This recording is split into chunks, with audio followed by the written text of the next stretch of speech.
நீ அழகா இருக்க. உன் கேரக்டர் புடிச்சிருக்கு. ஃப்ரெண்ட்லியா பேசுறதுல என்ன தப்பிருக்கு? இதெல்லாம் இந்த காலத்துல ரொம்ப சகஜம். சரியான பட்டிக்காடா இருக்கியே. Facebookல தானே பேசுறாங்க. சும்மா பேசிப் பாரு. என்னது உனக்கு பாய் ஃப்ரெண்டே இல்லையா? எனக்கெல்லாம் 2, 3 இருக்காங்க. இந்த காலத்துல எந்த பொண்ணு தப்பு பண்ணாம இருக்கு? டீனேஜர்னா அப்படி இப்படி தாம்பா இருக்கும். இதெல்லாம் சகஜம். சீரியஸா நீ அந்த மாதிரி ஒரு வீடியோ கூட பார்த்ததே இல்லையா?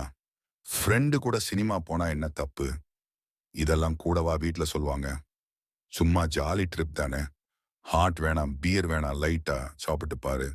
ஜூஸ் மாதிரி தான் அது. தயவு செஞ்சு வீட்ல மட்டும் சொல்லிடாத. அப்புறம் வெளியவே விட மாட்டாங்க. எல்லாத்துக்கும் சந்தேகப்படுவாங்க. போட்டோவை வச்சு என்ன பண்ண போறான்? அதெல்லாம் ஒண்ணும் இல்ல, அனுப்பு. சும்மா லவ் பண்ணி பாரு.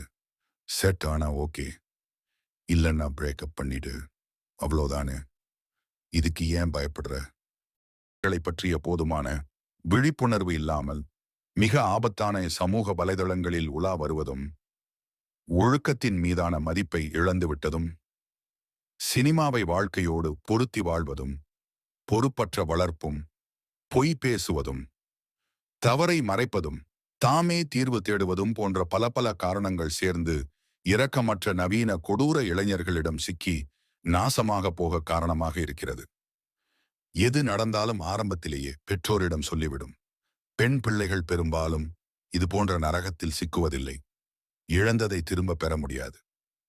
இனி இருக்கின்ற பெண்களாவது மேலே சொன்ன ஆபத்தான போலி வார்த்தைகளை நம்பி ஏமாறாமல் இருக்க வேண்டும். மனம் வலிக்குது. இனியாவது இருபாலரும் இதை உணர்ந்து சுய கட்டுப்பாட்டுடன் நடந்தால் நலமே. வேறென்ன சொல்ல முடியும்?